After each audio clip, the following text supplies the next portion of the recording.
Hello and welcome to Lois and Morgana Davidson Art.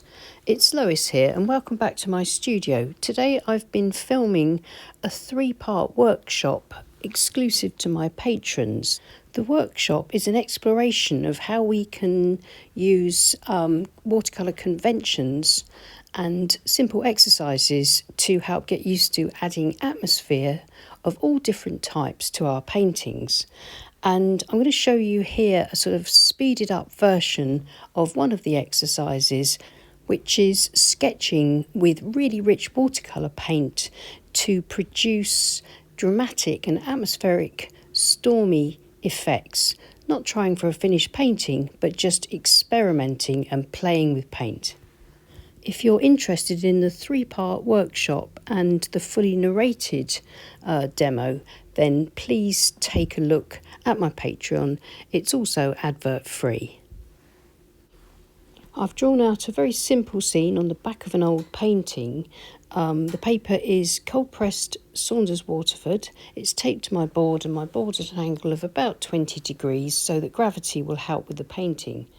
I've got a low horizon line and just the indication of a headland and a lighthouse. I've placed a little bit of masking frisket over the lighthouse to try to protect it from the stormy sky.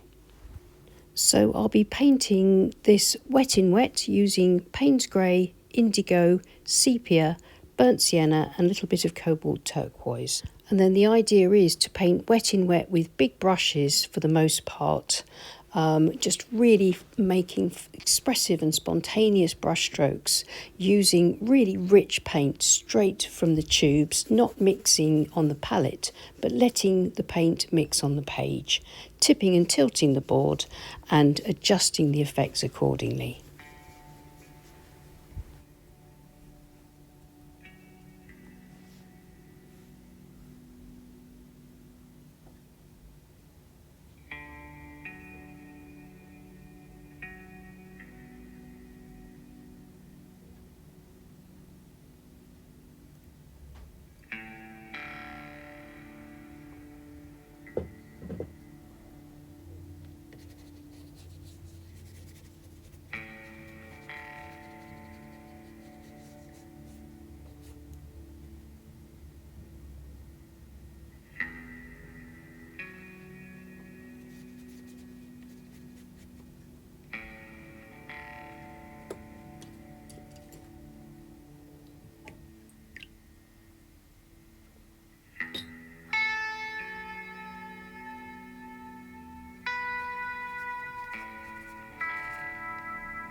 So that's the sky sketch, just about done.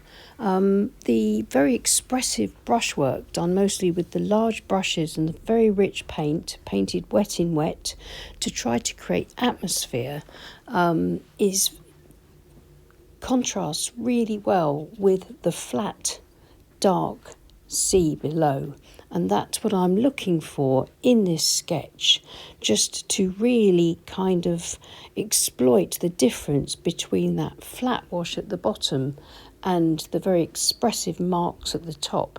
And of course it isn't a finished painting, but this is a great way to loosen up, to lose your inhibitions, to also learn about mixing really good, strong values of paint, because things will always dry back a lot lighter, and when you want a dramatic storm, you're looking for these really strong value shifts. Now I'm putting a bit of colour into the headland and then a bit of texture by scraping through it with my palette knife. I let it dry completely, and here's the dry wash. The first thing I'm going to do is peel off the frisket film from the lighthouse. And it hasn't worked. The paint has seeped underneath it, but I don't mind. This is a sketch. I could go over it with white gouache if I wanted to, but as it is, the dark outline of the lighthouse looks reasonably effective over my expressive sky. So that's what these sketches are all about. It's to gather information, to try out techniques, to sort of lose inhibitions with painting and just really go for it. Because loose watercolour painting, we need to really try to use minimum brush strokes to create maximum effects. And it can be quite daunting to use as much paint as I did today, but with a bit of practice on the back of an old painting. And of course, if you use student quality watercolour paint like I do with my Cotman watercolour paints, it's not very expensive. It's a nice cheap way to be able to play with as much paint as you want to. Now that I've removed the tape, you can see this sketch a lot more clearly, and I'm really pleased with it. The big brushes have given me the loose sky that I was looking for, and while it's not perfect, it's not supposed to be. This is all about exploring your brush strokes, exploring your colour mixing, exploring the water control both on the page and in your brushes, and of course in your paint mixes too. And that's what I like to try and teach as much as I can over on my Patreon page, is that we're not looking for perfection, but we're looking to progress and to try to understand how watercolour works, the unpredictable nature of it, and to embrace that and to kind of sort of learn to go with the flow, so to speak, and not try to tame watercolour. I think the mistake a lot of people make with watercolour is trying to sort of get it to do what they want. Watercolour will always go its own way, and we just learn to work with it, not against it. So I hope that was helpful. Please leave us a like and subscribe to our channel if you haven't already. And thank you so much to everyone that supports us on Patreon. And if you're interested in seeing more in-depth workshops like this, then why not follow the link below to my Patreon page. So I'm off back to the studio to play with some more paint. I really do think I'm one of the luckiest people in the world that I get to play around with paint for a living like this. So I'll see you soon. Take care and happy painting. Bye.